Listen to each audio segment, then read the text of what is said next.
Good morning, everybody. It is time for Tao of the Day. It is early today. I usually like doing these around 9 o'clock, but I have things I have to do later, so I'm just popping on early. I'm gonna wait just a second here as I open up my Tao for the day. Yeah, this is Tao of the Day. The Tao Te Ching is the at the center of Tao of the Day, and what we do is the Tao is an ancient text written by Lao Tzu about 700 BC, and it consists of 81 chapters or verses that we go through and look at individually. And you can find all of those on Spotify under the Tao of the Day podcast. You can find them on my website under my wisdom chats section where my wisdom talks section, where I have all of my wisdom talks, where I do all of um, my on recovery talks and my collaborative talks with Paul Pedmore from the My Perfect Failure podcast. And so I'm here to talk Tao of the Day. So if you have a number between 1 and 81 burning a hole in your soul, why don't you join me and give me that number, and then we'll go through your Tao for the day. I always like to start because nobody likes to pop up right away. So I'm gonna go ahead and pick number 80. So this is 1 to 81, and if you have a number, please join me, and I'll give you your Tao for the day. Number 80, my Tao for today is: if a country is governed wisely, its inhabitants will be content. They enjoy the labor of their hands and don't waste time inventing labor-saving machines. Since they dearly love their homes, they aren't interested in travel. There may be a few wagons and boats, but these don't go anywhere. There may be an arsenal of but I just lost my place because I glanced away. There may be an arsenal of weapons, but nobody ever uses them. People enjoy their food, take pleasure in being with their families, spend weekends working in their gardens, delight in the doings of the neighborhood.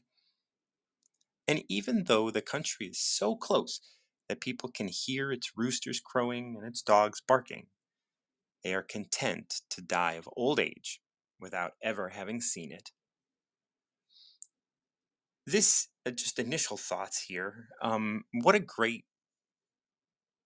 right? Like, I like the idea of like loving your life, loving where you are right now and loving who you are, and loving what you do. I do talks on the odd occasion about like, tell me why you're cool. And that's what this really speaks to. It speaks to this idea of like, I'm cool right here as I am, without without needing anything more, without wanting, without striving, without doing anything other than what I do and being who I am. And I can die here because I am present. Now, this is not taking into consideration, like, we're not talking about fear. We're not talking about staying here because you're afraid, staying here because you're closed off. So there's so many ways of experiencing your life. You can experience your life, and you could just be afraid, and you could just hold yourself back from so much. Or your neighbor who has lived the same life as you could be so content with who they are and what they do, and so happy with everything that they do, that they have lived an identical life to you, where they haven't left the town that they were brought up in. They haven't achieved anything of great note in the world or anything, but that doesn't mean that you're both having the same experience. And so we're going to go back to this. And if a country is governed wisely, it starts with this space of if a country is governed wisely. And I've spoken about this many, many times, but the idea of a country has to be broadened, right? I like to look at it. If a body is governed wisely, its inhabitants will be content. Like that of your body. like the thoughts, the cells, the all of the things in your body will be content, right? Like it'll all be working properly. But we can talk about if a country is governed wisely, its inhabitants will be content. I mean, are you content with your life as it is? Because I don't think the United States is governed wisely. And so much of that has to do with what we expect or what we force or what we push people to aspire to, what we push people to. We don't let them just enjoy their lives. We say, you need to buy more, you need to be more a part of, you need to dedicate more to, you need to work hard, there's all of these things around that push people into being something that they're not, into being something that they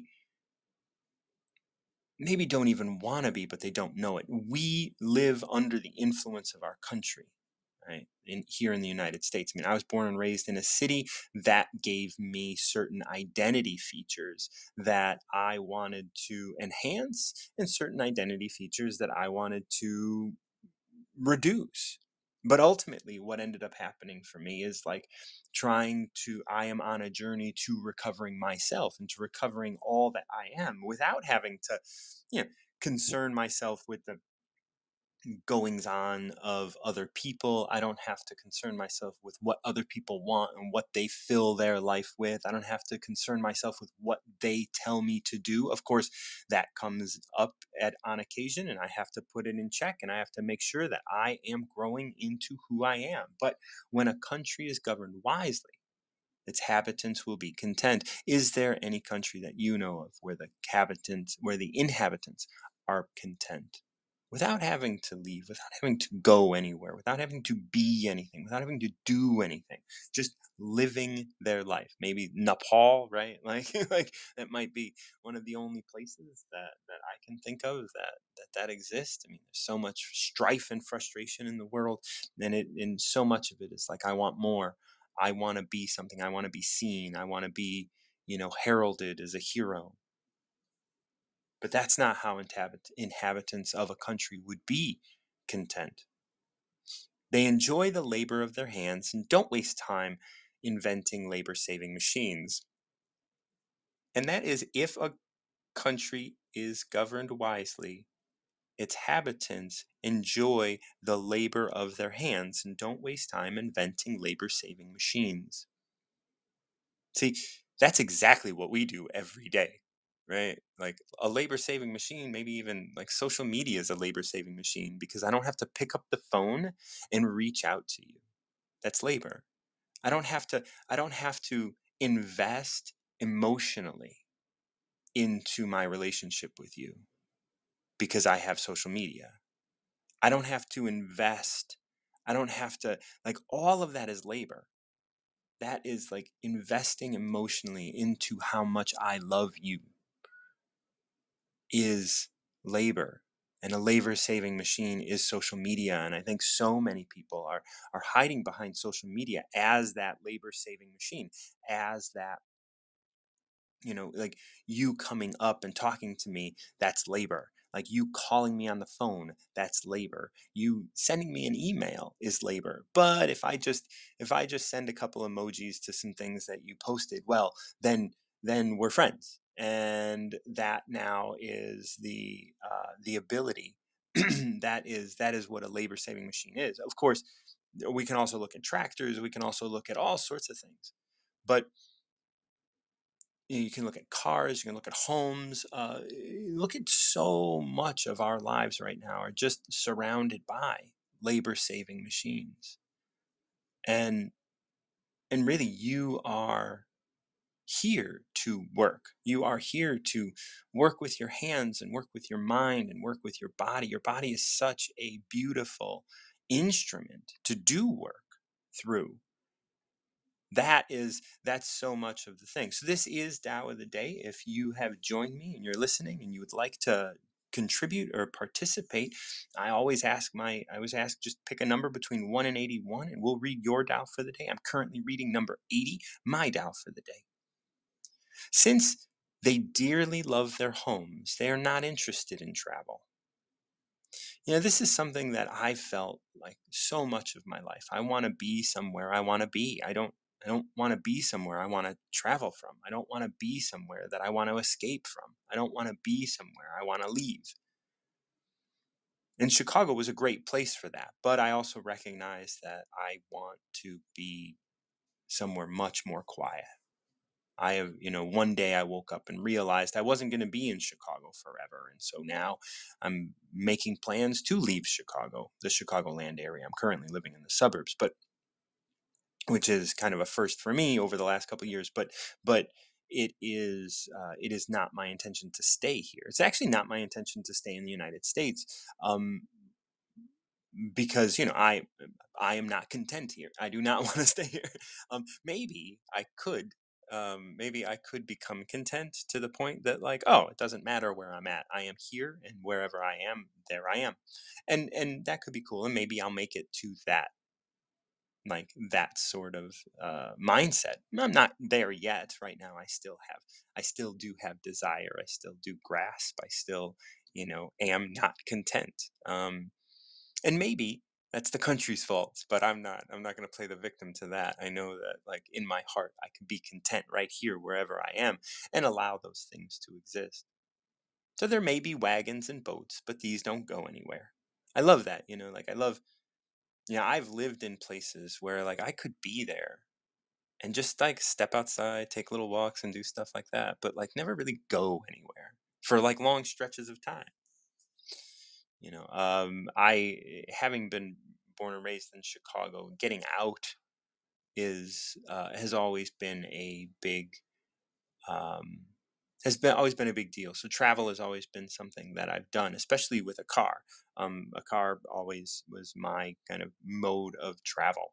I would drive from Chicago up to Wisconsin. I'd go to Milwaukee. I'd go to restaurants along the way. I would drive to Indianapolis, and I would go to New York, and I would go to I would go to all of these places that like aren't really that far, all in all. And driving was just something that I loved doing. I mean, I was a big fan of driving. Still am. I still love to drive. Like, there are times where I'll take a 12-hour road trip just in a day, and just because, like, that's enjoyable for me. Um but there are times where I am and I just enjoy being there. And I could just sit there and be calm and be present with that space. And that's how I feel like, there are a few wagons and boats, but they don't go anywhere. There may be an arsenal of weapons, but nobody ever uses them. And that's, like, that's a there's this interesting thing in my coming up. Guns were always kind of in the background. My dad had guns. I had friends who had guns. I was in gangs. They dealt guns and other things like that. So there were always guns kind of around. I was never really impressed with guns. There was a very short time I was impressed with guns, but there was this one time my dad was cleaning one of his guns. It was a BB gun, or a slug gun or whatever. It was a small powered, air powered gun. Um, and I had done something, and I don't recall what it was, but he was trying to, teach me a lesson. I was probably 9 years old because he didn't live with us after I was 10, and we were in a location where I would have been. No, no, I must have been 10 because we were. I don't know. Either way, I was 9 or 10, 8, 9 or 10, something like that. Let's say, and he had me hold up like his cleaning rag, and I held it up in front of me, and he shot at me 3 or 4 times into the rag, but, like, he had it hold it in front of me. And like, this instance, this fascination with weapons, this fascination with these things, it's a weird thing to me. It's a strange experience to have somebody, like, enamored by weapons, by blowing things up. Like, I understand like, the masculine mentality. I mean, I blew things up with firecrackers and stuff, but I know now that it was so much just needing to release something. that was uncomfortable. And my dad needed to release his frustration and decided that that was a good idea somehow, like to shoot at his son, right? With this air gun. And it was a handgun, right? And handguns are definitely something that was in my periphery my whole life because, like, and it should be said that handguns are illegal in Chicago, or were illegal. I don't think they are anymore. I don't think they can do that anymore. So, but either way, there's this concept here that's saying, like, there's an arsenal of weapons, but nobody ever uses them. Why do you need a weapon? What is that for? Right? Like, people enjoy their food, taking pleasure in being with their families, spend weekends working in their garden, delight in the doings of the neighborhood. When I read delight in the doings of the neighborhood, sometimes I think of, like, um gossip or something. But when it's paired with this delight in the doings of the neighborhood, it's just like, hey, what's going on in your life? Like, oh, how is your mother? How is your father? How is your garden? Like, oh, look, like, this reminds me a lot of, Bag End in The Hobbit, or in Lord of the Rings, right? This place where, we all get together, and, like, we are happy together as we are just here present, whether, and people know you, and there are boundaries, but there are also, like, everybody, this is it takes a it takes a what does it take? It takes a to raise a child, right? It takes a village to raise a child, right? So so that's what I see when I read delight in the doings of the neighborhood. It's like, oh, there's a child, oh, there's this, and this place can be self-sustaining and moving forward. And once again, like, if a country is governed wisely, its inhabitants will be content.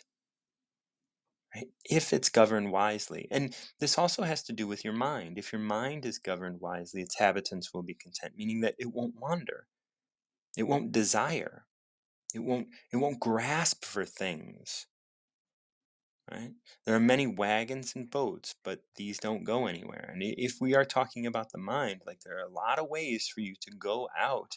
Wagons and boats might just be something like books, or other information that you can gain from other people, places you can go. Arsenal could be like judgment.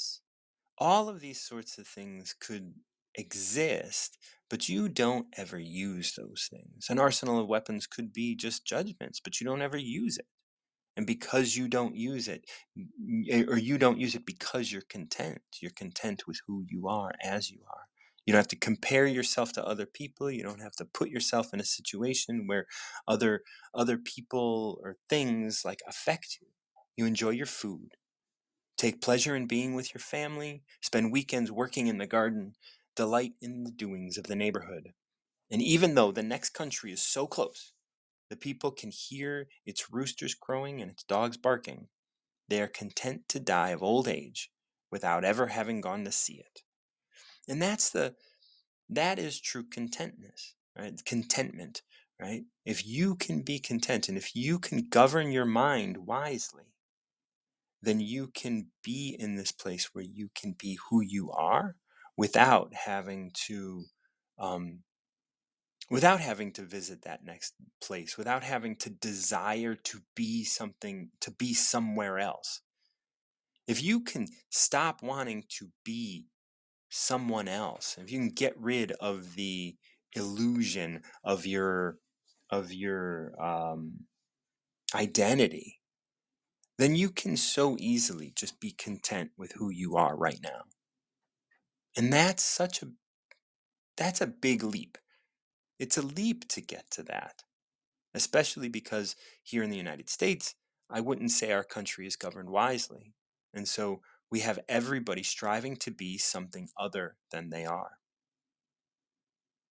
And when you strive to be something other than you are, or you strive to be what you think you are, right? That identity. It's like, well, I'm happy with who I am because I work so hard at being happy at who I am. Well, that's not the same. Oh, D. Grant is going to join me. He's going to pick a number, and that is 80. We just kind of finished that through. And D, how are you? Thank you for joining. Hey, buddy, good to see you. Nice to see you. I Before I give you a number, I wanted to just kind of add a few little drops to your beautiful ocean of brilliance. Please do. So the you talked about how it's a big jump to get from wanting to be someone else into just being who you are and being in the moment. And my few drops are that the this is all a part of the process. It's all a part of the journey, and Yeah. embracing the journey every step of the way, and accepting yourself as you are, and being present with yourself as you are, and also not wanting to be somewhere else or be something else or gain something else while you're in this present moment Hmm. with yourself is Yeah. also a part of the process. Absolutely. Absolutely. And I think I mean, we've talked about awareness of those things, and when those things come in, when we can sit in that space of like, oh, I am me right now, and I am, like, and I am unawares of the identity that I'm holding on to. Yeah, you're just right here, right now, being you.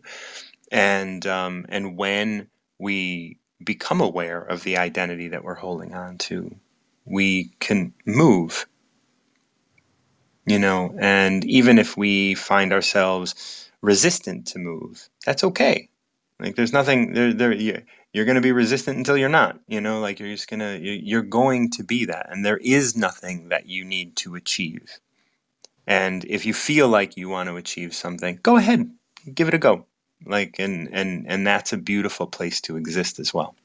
Yeah, accepting things as they are, man. Such a You talked about peace.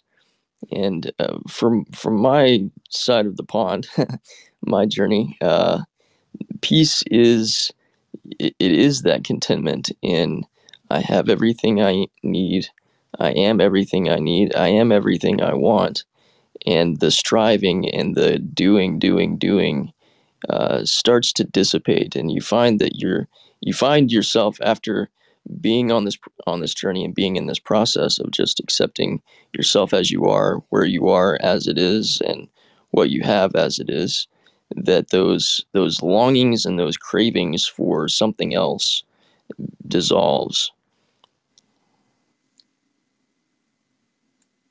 Or not. Like, no, I agree. I agree. I think that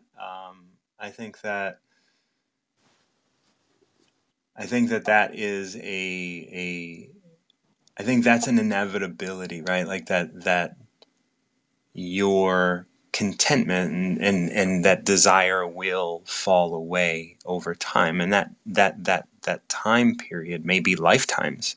Yeah, yeah, It might not be now, like there are people being born today that will continue to desire, but there is also a grander consciousness, and I think that we are a part of that is growing to this space of less desire, and growing into the space of, and I think it is really part of the whole, right? Like, as the world, we are kind of overflowing with desire in the world today, right? We're overflowing with want. We're overflowing, and there is a natural just yielding and backing off, right? There's advancement, and then there's yielding.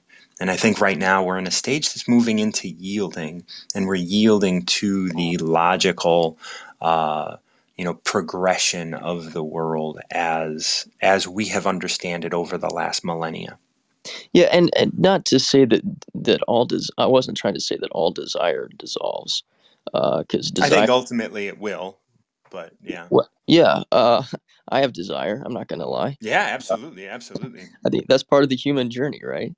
Uh, I Currently it the is. Yeah, good point.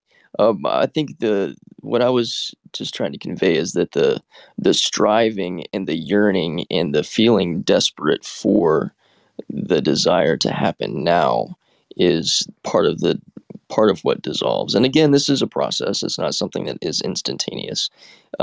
There's not an app for it yet.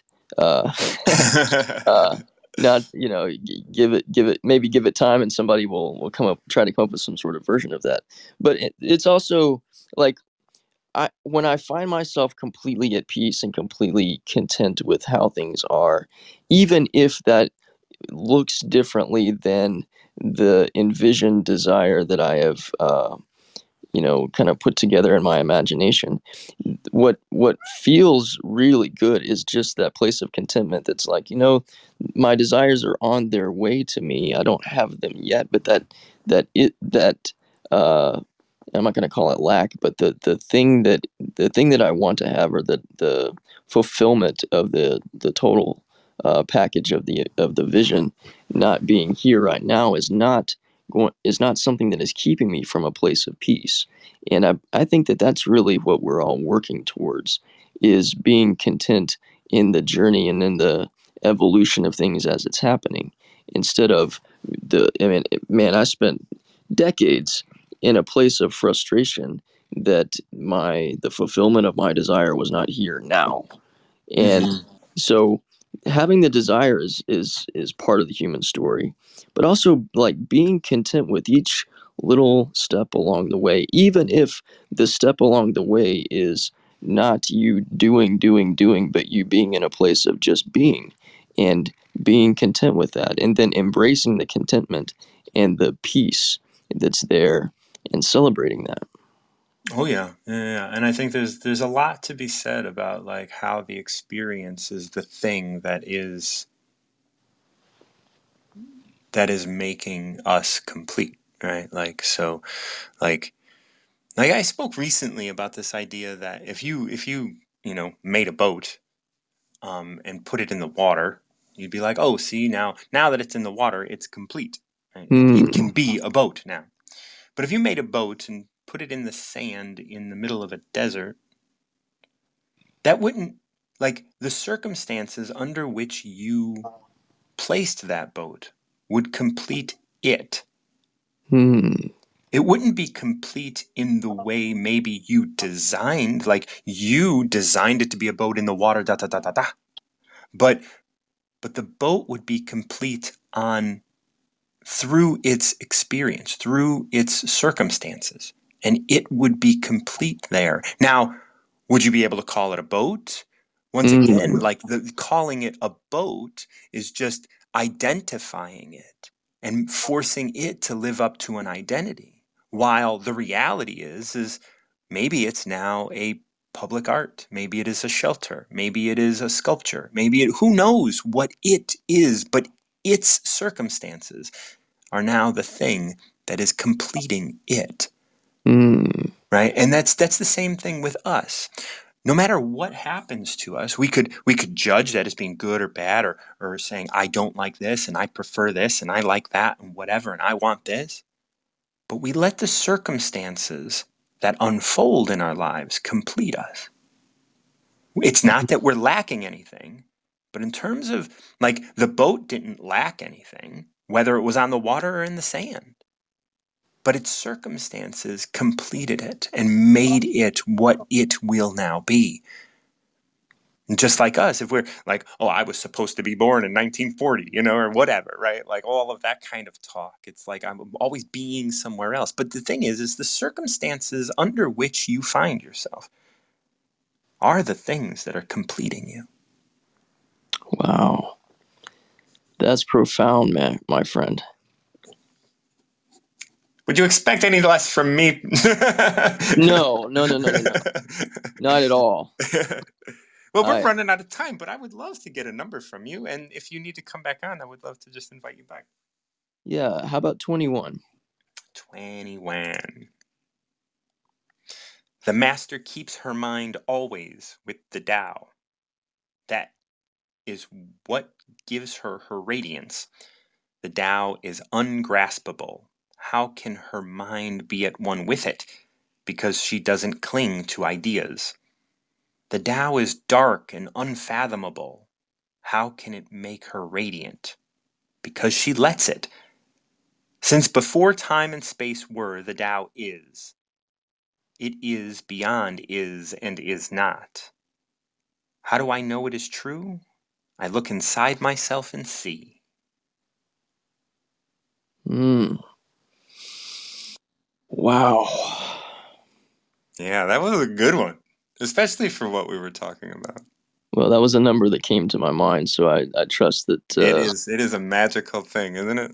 Yeah, dude. All Trust right, that. well let's do you have initial thoughts? Yeah, man. This ties in so very well to a conversation I had with Bhupinder on Oh yeah. Sunday. Love Uh, Bhupender. Holy cow, that guy. Uh, he is.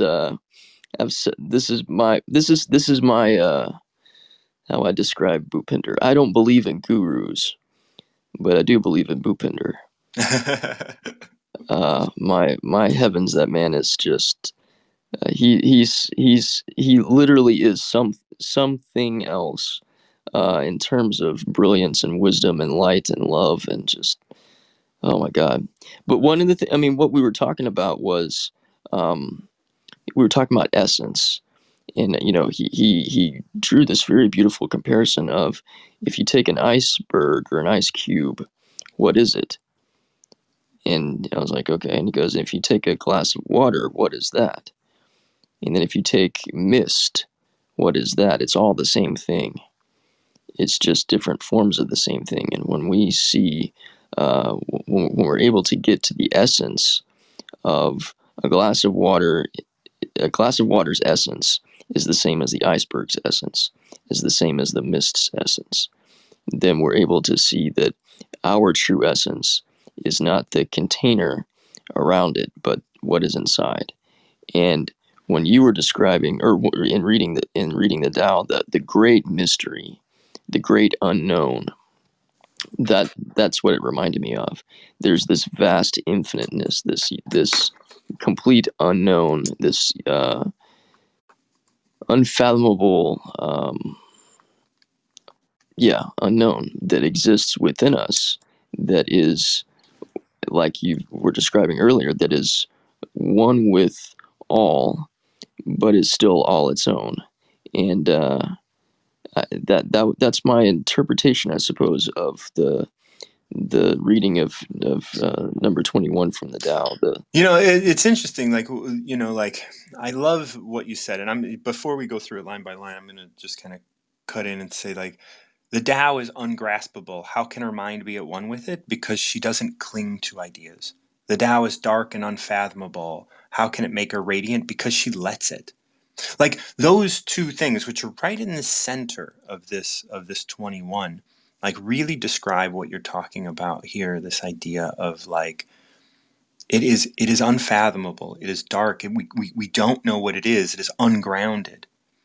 And by being able to exist in that ungrounded state, we can exist as mist or a glass of water or an iceberg or an ocean or whatever, right? Like we don't have to cling to those ideas that we have been, really instructed through our lives. If we grew up in the United States, at least in my experience, like we've been instructed to follow those guidelines. exactly. You know? We have to be able to define everything so that we can quote unquote understand it. But then in this quote unquote understanding, we really have no idea. Right. We have simplified things to such a degree that we have gods that are jealous. Ooh, Right? Like what? Like we have simplified it so much that we have gods that we wouldn't even have as friends, ooh, right? Like we yeah, believe in gods that like I'm always telling people like, wait, your God doesn't accept gay people? Like I'm sorry. I'm better than your God. Like just yeah, letting you know real quick, I am a better person than your God is. Like I can't, and so I'm not going to subscribe to your God, if he can't accept other people, if he's angry at other people for being who they are, like, Especially if your God is supposed to be love. right, Those two yeah, things are mutually exclusive. right. My God is love and all knowing and hates people. Like, wait, this makes no sense. Yeah, exactly. So why don't you come back on, because I know you're going to be running out of time, and we're going to start going through this line by line, and then we'll get to the bottom of this. Winner. All right, I'll be right back. Yep. So D is going to come back, and then we're going to start reading this through line by line. Here we go. Thank you so much for rejoining me. I'm really glad that you got to speak to me also about 80 a bit. So first line, first section. The master keeps her mind always at one with the Tao. That is why. That is what gives her radiance. So the master keeps her mind always at one with the Tao. That is what gives her radiance. Okay, now I know we ask the question later, how does it make her radiant? But what is your initial thought here in terms of like keeping her mind always at one with the Tao? Well, I think that this line has to have the following the rest of the passage in order for that question to be even Yeah, more because the other fathomable. ones ask that question. So let's go to that first section. The Tao is ungraspable. So it just says, the The master ma- keeps her mind always at one with the Tao. That is what gives her radiance. Then it expresses the Tao is ungraspable.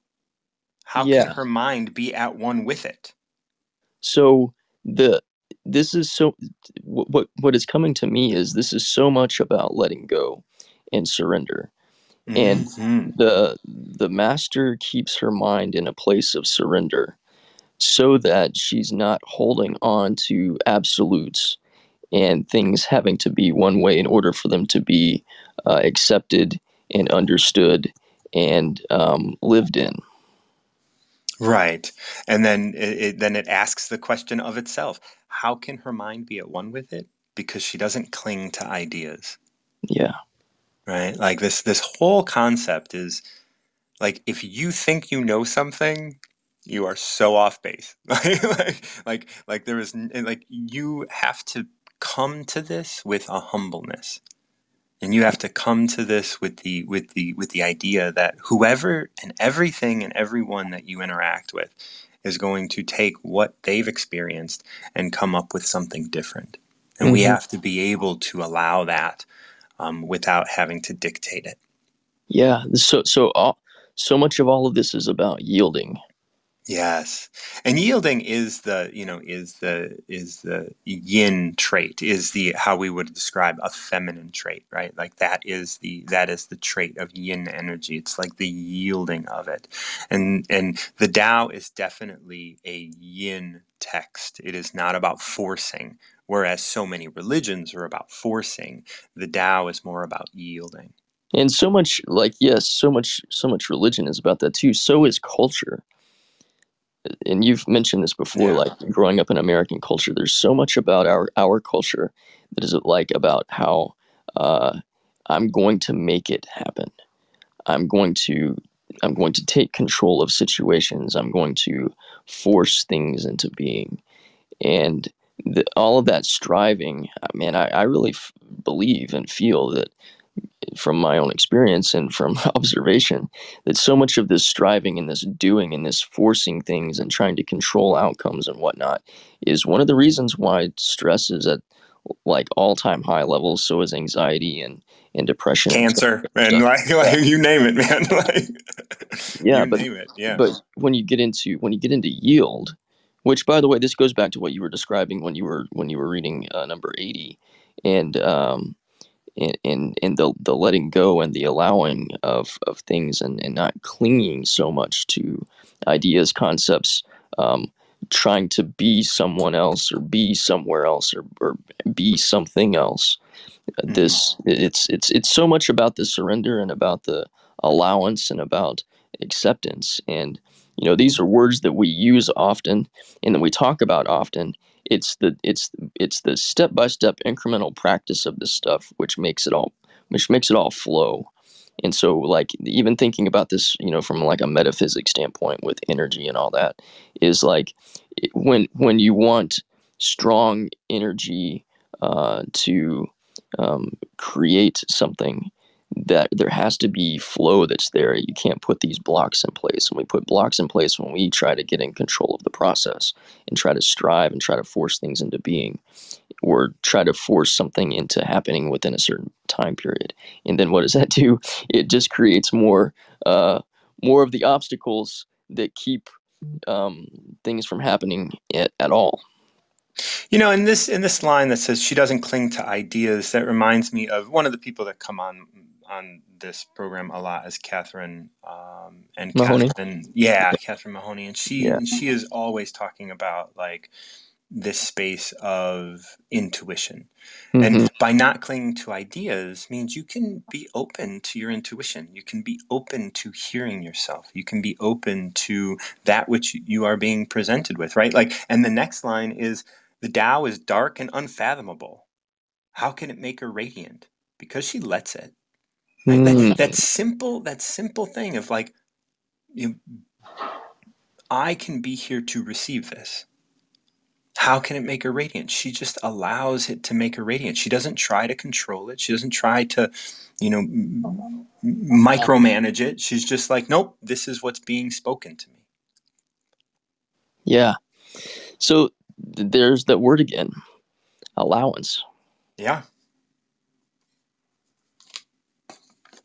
Like we have to be able to allow other, like so much of this yang energy in the world, so much of religion, so much of our culture that we have here in the States is not about allowing, it's about telling people what to do.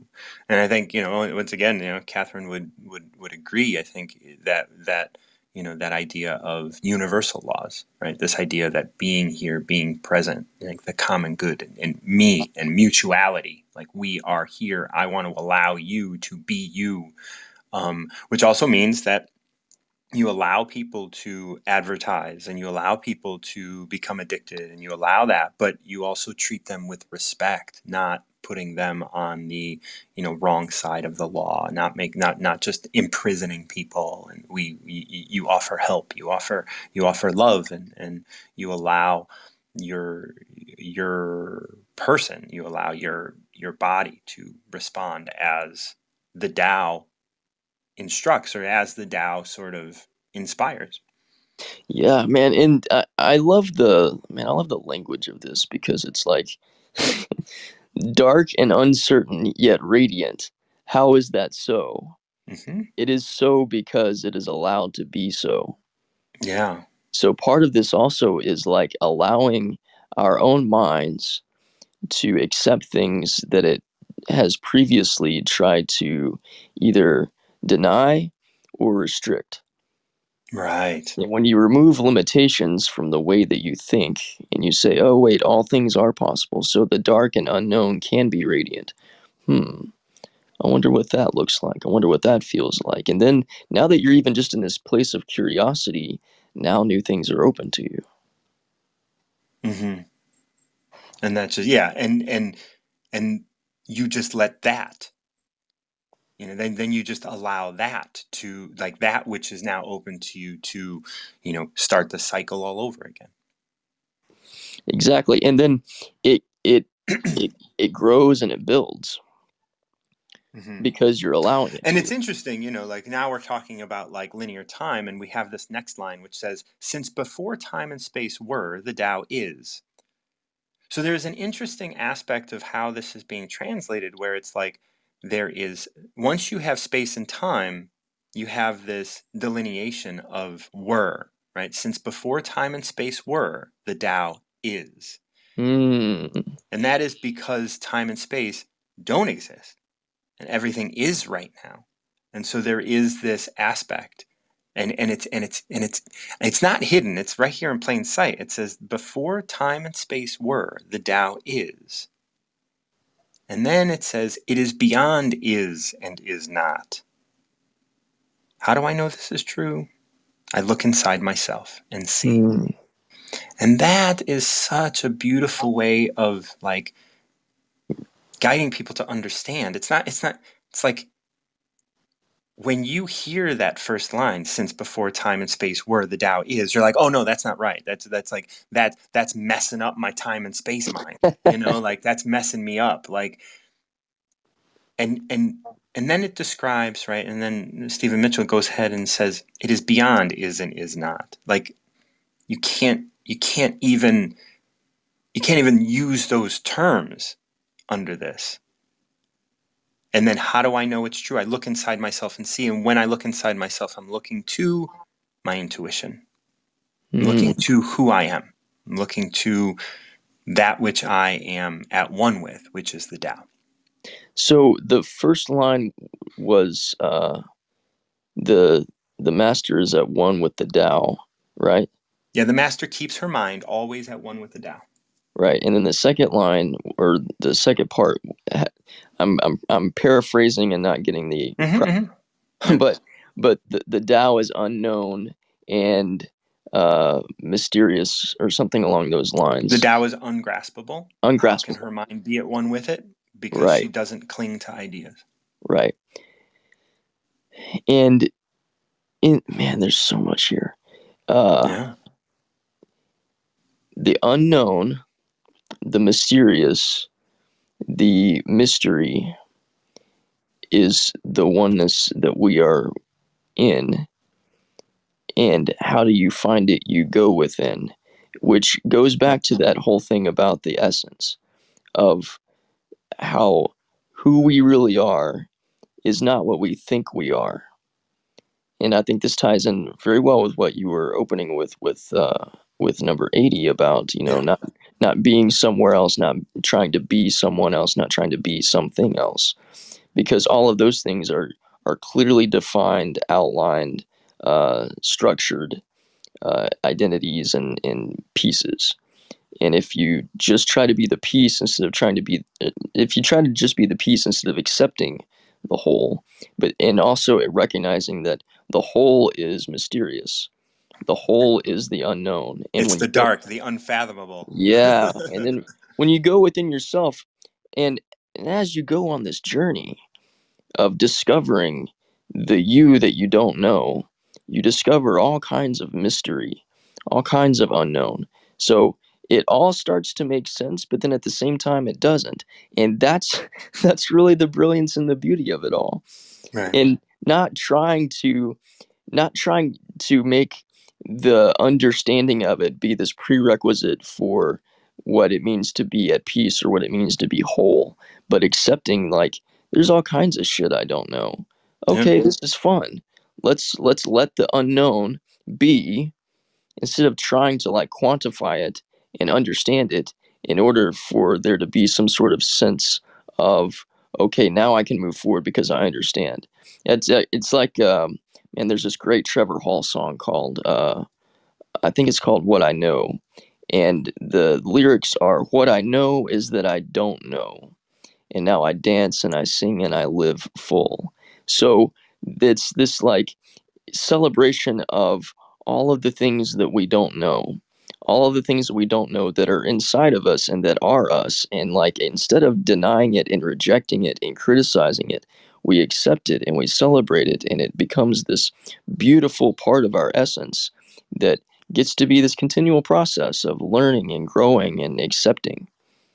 Yeah, I think a big aspect to that is humbleness. And I think in our world of desire and praise and needing to achieve in certain ways, like we can't it gets difficult to be able to just be humble in that space. Yeah. But, like as it ends here, how do I know it's true? I look inside myself and see, and that's plenty, and that is just fine. There's nothing more. You don't need to prove who you are. You don't need to prove what you can do. You don't need to prove anything. You are here, Yeah. and you are like the Tao. Beyond is and is not. And Mm. that's something that I get caught up in. Am I good enough? Am I memorable enough, right? Like am I this or am I that? Am I smart enough? Am I, like am I all of these things, like doubt is just so big because I want to be, and like I want to be something. I want to be an is, like, and if I'm not, then it's bad, or if like, and all of these, like, just this hierarchy of not allowing it to speak through me. Man, everything I'm hearing you say, the word that is coming to my mind is grace. And grace, in my definition, is complete and total love and acceptance as you are, Yeah. as it is. And so I see that as harmony. Being at one with the Tao is grace. Right. And in my final seconds, man, I appreciate you. I love you. Thank you for your wisdom. Thank you for your companionship. And have a blessed day, buddy. Oh, D, you too. Thank you so much for joining me. And I'm looking forward to, oh, Catherine, my buddy. Catherine's coming on. We're gonna chat some stuff. Hey, Catherine, I was praising on you a minute ago. Aw, How you that's so doing? nice. You've survived. Everybody, all your everything's well down by you out there in the south there? Well, we've been lucky where I live happens to be in this pocket where it just it didn't even blow that hard. Not even like, Oh, I have these flimsy Christmas bows on the front of the stairwell outside, and they didn't hardly even move. Nothing was blowing away. So we were very oh, lucky. good. Yeah, as you know, I'm done with any nature destroying where I live. So I think I'm good. I'm put a bubble over my world. Good. Well, I'm glad. Yeah. Like, because as I saw some of the images that were going on, and I was just like, oh my God, I'm so happy that you're well. Yeah, and we had a tornado like that go through um, January 2019, 2 weeks before they shut down for COVID. It ripped right Mm, through downtown Nashville. okay. And yeah, so I don't know what the deal is, but it's not the first time. So yes, we were safe in our little Good. place under the stairs with all the garanimals. I heard you talking yesterday about Build-A-Bear, but I couldn't listen. I don't know what that was about, but Oh, Build-A-Bear was about how we create these lists, and then of who we want to be with is kind of like Build-A-Bear. And then we say, oh, you know what? John had this amazing laughter and humor. So that's going to be the arm of my bear. And I liked, Mm, Paul. He was so smart. So he's going to be the head of my bear. And how we take all these pieces and, you know, Build-A-Bear. build a bear that ends up being deformed because we end up, going a little bit too far sometimes. Sometimes. You got a That's number it. for me? I do. I think it's one we haven't done. Woo! We've said that 17. before. 17. Yeah, I know. I have said it before. 17. When the master governs the people. Yes, isn't that funny? Yeah, when the master governs, the people are hardly aware that he exists. Next best is the leader who is loved. Next, one who is feared. The worst is one who is despised. But if you don't trust the people, you make them untrustworthy. The master doesn't talk, he acts. And when the work is done, the people say, "Amazing. We did it all by ourselves." Interesting. How does that land for you today? I feel like it's such a universal one. It is. And I feel like it's about being within the world, in flow of the world, not fighting it, not sleeping and drinking a margarita in your little boat, but being in flow and aware and using that rudder when you need to. I feel like that just describes that enough. You let things kind of go as they need to, but when you need to, push it away from the rocks or get in the position for that waterfall, then you need to be aware of it. Like, I feel like that's what that encompasses. Yeah. I like the way this starts because it really kind of just it builds this kind of interesting hierarchy. when the master governs, the Mhm. people are hardly aware he exists. Yep. You know, and that, you know, when I talk about master or country or whatever, I like to kind of look at the breadth and depth of what that could mean. And it's like Mhm. when you govern your life, like you hardly know that anything is in charge. You are just living in this moment, being present. And you know, and I think that that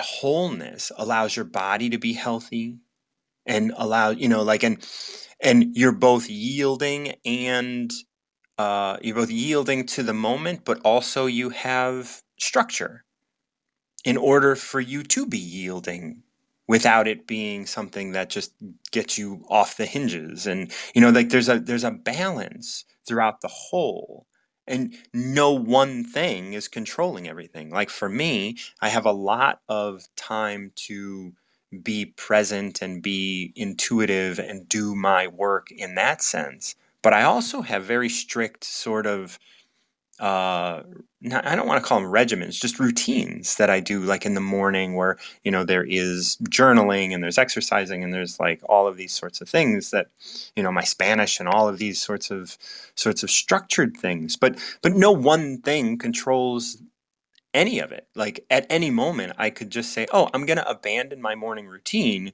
for something else, and that's okay. It doesn't throw me off. Yeah, and then I think of it as how I speak to people, at least especially when I did a lot of policy stuff of, you know, if you're not aware of what's happening in the policy world, it runs your business. And so when I used to travel around the country talking about it, it was getting companies to understand to put in a public policy plan, because if you don't know what's happening, you don't realize what's controlling your business. You don't realize what rules you're falling under. So I think it, Right. you know, the both perspectives is so true, because the life of your business is just going along until you bump into something. You're like, wait, what? Right, right. There's that tax for that now? When did that happen? Yeah. Well, you know, I mean, Massachusetts right now is they got like a, you know, like I'm a Reiki master, and not that that's the center of my work. I mean, my work has been created by myself, but you know, they're creating laws right now. They're creating licensing where the state has to license you. Or you know, like you have to purchase a license, and so lots of Reiki masters that are in, or Reiki practitioners that are in Massachusetts are going to have, you know, if that passes, are going to have a new way or a new thing that they maybe were not expecting. Yeah, yeah, that's happening all over. Yeah. Yeah, The next is a leader who is loved. So that you have the master, yeah, and the people hardly aware he exists. Then you have the leader who is loved, and you love this person, and I see that as like, oh yeah, we love you and we'll do things for you, dot dot, you know, like, and we'll be good citizens for you. The next is one who is feared, and because you are feared, you will do things to go along with, you know, like, I don't want to get a ticket, so I'm going to park, you know, properly. Like, and the worst is one who is despised. Thoughts? yeah. The worst than one that is despised. It is, you know, it is, that is so interesting, isn't it? Hmm. Because eh, that is so much what people are starting to understand and see. And it's also comes back to what you know, you say is, you know, yourself Yeah. as well. And you look at this role of what is a leader. And so I use the word leader as the head of something, whether they're a good leader or not. Sometimes the leader of the company is the leader, and that's just the way it is. Or the leader of your home is the leader who it is. It's, you know, Yeah. there's often not much, you know, voting for that. And people get caught up. No, a leader is a person who has, you know, that people choose to follow. And it isn't true. And I think this one really says that, is that there are leaders that you want to follow, and there are leaders that you are forced to follow. Mm-hmm. And you see that's also, I see that in everybody quitting their jobs. Mm-hmm. I think that Yeah. is so important to understand what we're saying as leader, and what that experience is, because it's in every element. Is the person who makes the big decision, is the person who has some sort of control, like in the first line, in a sense, even though it's master. Yeah. Well, when the master governs, Yep. and so, because he's not saying leader. He doesn't say Yep. lead. He just governs. Yep. And there's a big difference between governing and leading. Like Hmm. because you can preside over something without leading it. You can allow that to be. The people hardly know he exists, so they're not being Yep. led, right? If you don't trust the people, you make them untrustworthy. Yeah. That's what, when in raising children, it's, if you set a standard of, not trusting them, then they're going to just start going, well, if you don't trust me, it doesn't matter anyways. I might as well just do the stuff that you think I'm going to do, Right. because you already believe that about me. Mm-hmm. Exactly. And And to me, that's like that perfect example. yeah, that's and I think, like, if you don't trust somebody, and then you just keep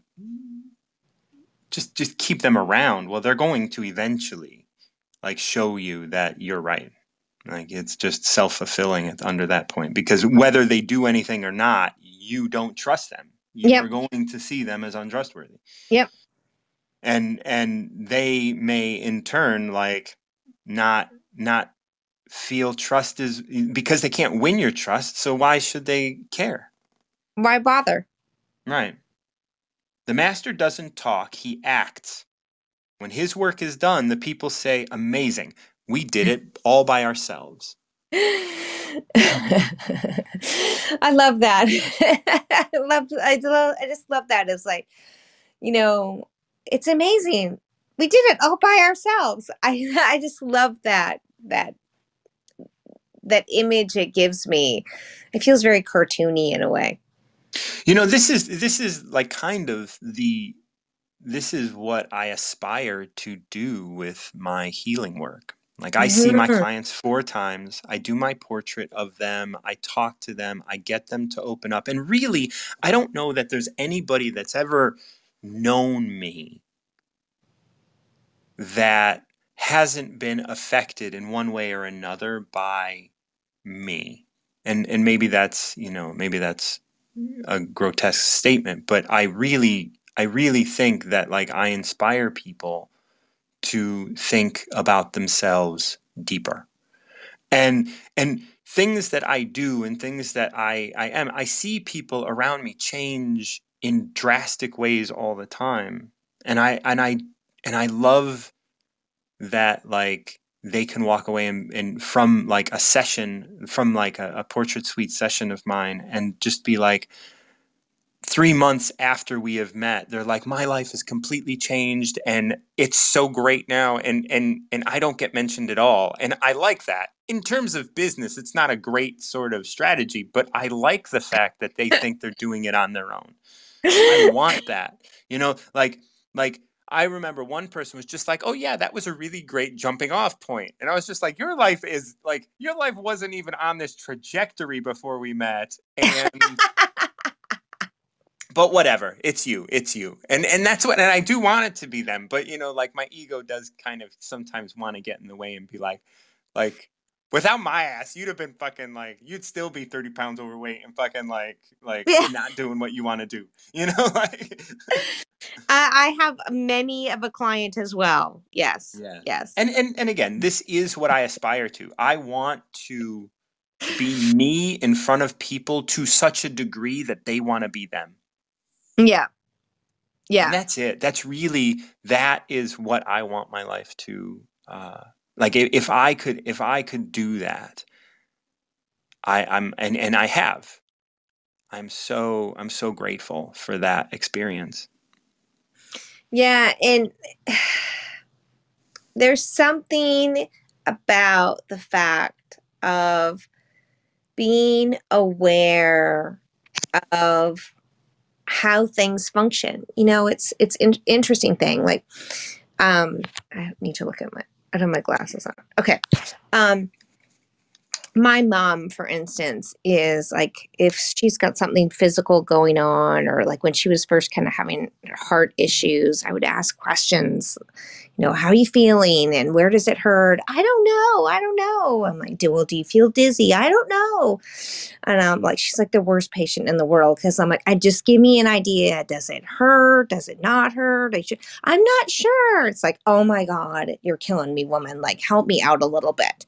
And to me, this really is about starting to be able to say, well, my arm hurts. It feels tingly. Like, we become aware. It's not necessarily massive, but that awareness is what changes. And with intuition, it's the same thing. Just being aware of understanding how you feel when it comes to you is where the power comes from. And that just cut you off, and I think that was a beautiful way to end. If you Allison's coming on now. If you wanted to have something to finish, Catherine, definitely jump back on. But we're going to bring Allison on. Oh, Allison, how are you? My clients shifted. Like, we were supposed to hang out in the Illinois region, and that's not going to happen because of clients. But that's okay. We will find another sound bath to take. Sure, we're not planning on moving tomorrow, so Yeah. we'll be here for a little So while. it's been a minute. How you doing?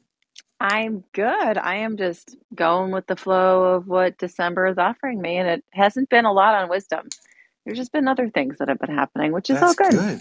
That's good. Yeah, I've been, like I do my Dow, and I'm do my other stuff, and I'm actually thinking about not doing my podcast anymore, but Oh, that's up wow. in the air, and like, just let new things start, and we'll see how it all unfolds. But Exciting. yeah, so do you have a number for me? Number 46. 46.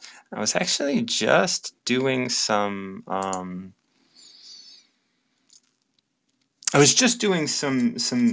I have in looking at all the numbers, and 46 has not been read yet. So this is a brand new one for Tao of the Day, and I'm super excited to read this with you. When a country is in harmony with the Tao, the factories make trucks and tractors. When the country goes counter to the Tao, warheads are stockpiled outside the cities. There is no greater illusion than fear, no greater wrong than preparing to defend yourself, no greater misfortune than having an enemy. Whoever can see through all fear will always be safe. Yes, Goosebumps. we are the country, aren't we? In this Yes, analogy. we are.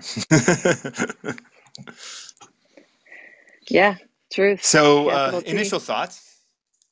Well, of course. I mean, as someone who loves to play in the realm of what consciousness is doing here by projecting itself into this time-space reality, one of the greatest sort of my own independent aha moments was the more I use the term lens of limitation, which is the lens that we look through when we see the physical reality. Because if we remembered the largesse of who we really are, we could not have this physical experience. We would know that we were connected to all that is, and we would not have this, rich experience of thinking that we're disconnected. And the thought of being disconnected is a fearful thought.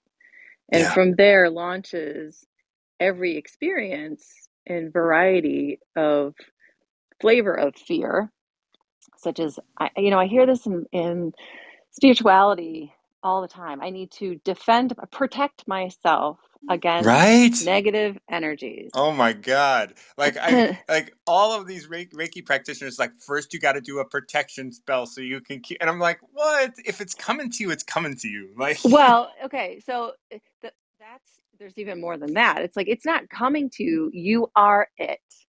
You Yeah, are it, absolutely. because you are Yes, vibrating in fear and you cannot experience what you are not the vibration of. So if that's something right. comes to you, you can't quote unquote protect yourself because you are it. It is a It is reflection it. of Yes. you. You are it. It is you. It is a reflection. There's nothing to, the only quote unquote protection is to move into alignment with your inner being, which that is the resonance of love itself. That's the protection. And by doing that, you will not see a reflection of anything fear based, which is so interesting to me that, even in this industry of spirituality, they still haven't grasped that I concept know. yet. Like it's so like that makes me roll my eyes. Like I'm just always kind of like, oh man, like you like I want you to be safe. Like I just want you to be safe. Like I had someone talk to me. Like I was having a conversation with someone the other day about evil. And I was like, what? Like, like I mean, evil is mentioned in the Tao and stuff, but it talks about it as being something that you see. It's your perception that the evil exists, because once the evil is understood, it combines with good, and it just is, and it's yeah, no, Well, so beautiful. evil is a reflection of a Yes. point of focus based Right. on a lens of limitation. So if a consciousness, is projecting itself into the realm of this reality, and their point of focus is one of division and divisiveness and separateness, i.e., fear, it will Hmm. be the experience they have. But here's the catch. Here's the catch. It's a reflection of all that is, because all Right. that It is is. all Yeah. that is. Yeah. In the perception of evil is one of a human point of disconnection without understanding that it is part of all that is. It Oh, can't be outside of it because it is it. It's it it's the is. one Yeah. reflecting on itself through a particular perspective of divisiveness. Right. Oh, that's beautiful. I'm so glad we're getting this. And I'm so glad we're getting this with you, because this is so beautiful. All right. So we're going to go through this. When a country is in harmony with the Tao, the factories make trucks and tractors. Okay. That's pretty Of standard. course, Yeah. it's an analogy of growth and fertility. Right. Yeah. It's abundance. When a country goes counter to the Tao, warheads are stockpiled outside the cities. Of course. Of course, yeah. Like this is, and then it goes into this next. There is no greater illusion than fear, no greater wrong than preparing to defend yourself, no Of greater course. misfortune than to having an enemy. Of course, because if you're preparing for something, you're in the vibration of it. You You're in will the vibration experience of it. it. It is in your perception It is in that your you are perception. being attacked, that Yes. that there is something to be afraid of. And so defending yourself, whether that means actually physically defending yourself, or proving your point, or protecting yourself from other things, or pushing things away rather than like allowing yourself to yield to that which is presenting itself. Well, how many conversations have we had? Come on, let's be real here. Where we defend ourselves in a conversation, in an imaginary conversation with someone who we're at odds with. Like, we spend Yeah. hours imagining the ways we will triumph in our own defense. Yep, yep, yep, yep. And we will be heard, because we're Right. not hearing ourselves, because Right. we're not paying we're not here present with who we are.